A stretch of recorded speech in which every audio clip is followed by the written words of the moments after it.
Sa gabing tahimik luhay kasama, mga pangarap halos mawala na.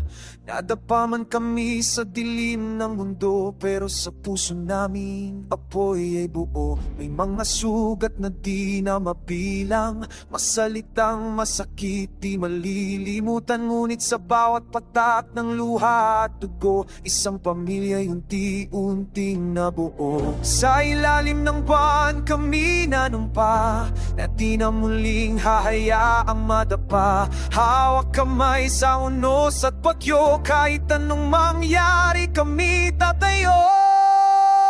Pusong palaban, di na kailanman urong, katulad ng dragon na po'y sa aming dugo. Pamilyang lavender, sa dilim ay ilaw, sa bawat laban kami matatag na sumisigaw. Pusong palaban, di pwedeng matalo, katulad ng dragon kami loyal sa kapwa. Hanggang sa huli, sa lahat ng unos, Lavender family, hindi susuko, hindi uuro.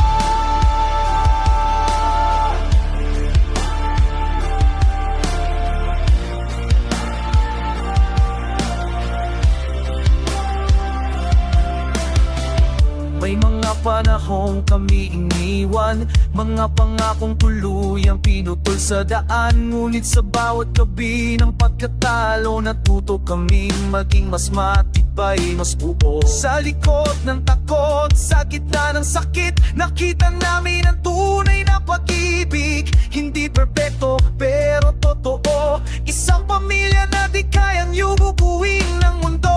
Ngayon ay handa nang lumaban muli, itpitpit ang apoy na di na mapapawi. Mula sa apo kami isinilang, mas matapang, mas matatag, mas malinaw. Pusong palaban, di na kailanman urong, katulad ng dragon na po'y sa aming dugo. Pamilyang lavender, sa dilim ay ilaw, sa bawat laban kami matatag na sumisigaw. Pusong palaban, di pwedeng matalo, katulad ng dragon kami loyal sa kapwa. Hanggang sa huli, sa lahat ng utos, Lavender family, hindi susuko, hindi uuro. Muling labasan ang sa isa't isa, kami babaon. Kung ang mundo'y muling lumaban, mas malakas ang sigaw ng aming pagkalan. Sa dilim kami apoy, sa unos kami ilaw, sa pagkaisa walang magkakatalo sa amin. Ito ang sumpa ng aming puso't dangal. Pusong palaban hanggang dulo ng mundo, katulad ng dragon kami naglalagablab sa apoy ng dugo. Pamilyang lavender,